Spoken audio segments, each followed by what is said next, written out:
ధీరజ్, సాగర్ వాళ్ళు చందు కోసం రూమ్లోకి వస్తారు. అక్కడ చందు ఉండడు. కానీ బయట చూద్దామని వెళ్తున్న ధీరజ్కి ఒక లెటర్ కనిపిస్తుంది.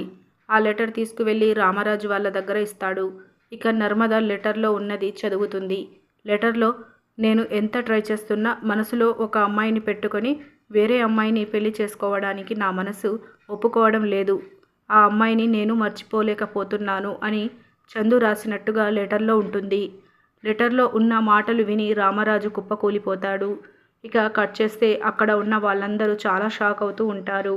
అక్కడికి శ్రీవల్లి షాకులో పరిగెత్తుకుంటూ శ్రీవల్లి అందరి ముఖాలు చూస్తూ, అమ్మ, వాళ్ళు చెప్తుంది నిజమా?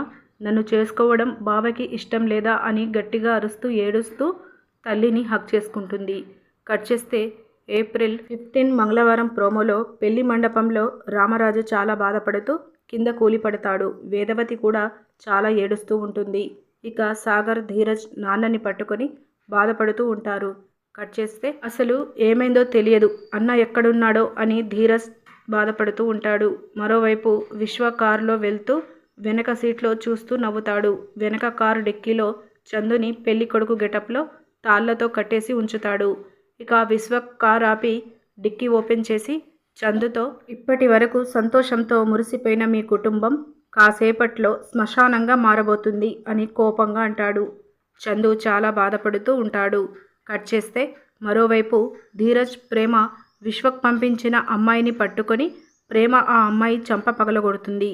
ఇక ఆ అమ్మాయి జరిగిందంతా ధీరజ్ ప్రేమతో చెప్పి చందు ఒక ఇంట్లో ఉన్నాడు అని అబద్ధం చెప్పి ప్రేమను, ధీరజ్ని ఒక ఇంటికి తీసుకెళ్తుంది.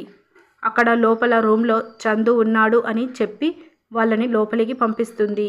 ధీరజ్ రూమ్ డోర్ పగలగొట్టి చూస్తాడు. అక్కడ ఎవరు ఉండకపోవడంతో ఇక్కడ ఎవరు లేరు కదా అని ధీరజ్ అంటూ ఉండగా ఆ అమ్మాయి వెనక్కి తిరిగి పరిగెత్తి ఇంటి డోర్ లాక్ చేస్తుంది. లోపల ప్రేమ, ధీరజ్ డోర్ ఓపెన్ చేయి అని గట్టిగా అరుస్తూ ఉంటారు. ఇలా మనకి చూపిస్తారు. ఇలాంటి డైలీ అప్డేట్స్ కోసం మన ఛానల్ని సబ్స్క్రైబ్ చేసుకోండి. Thank you.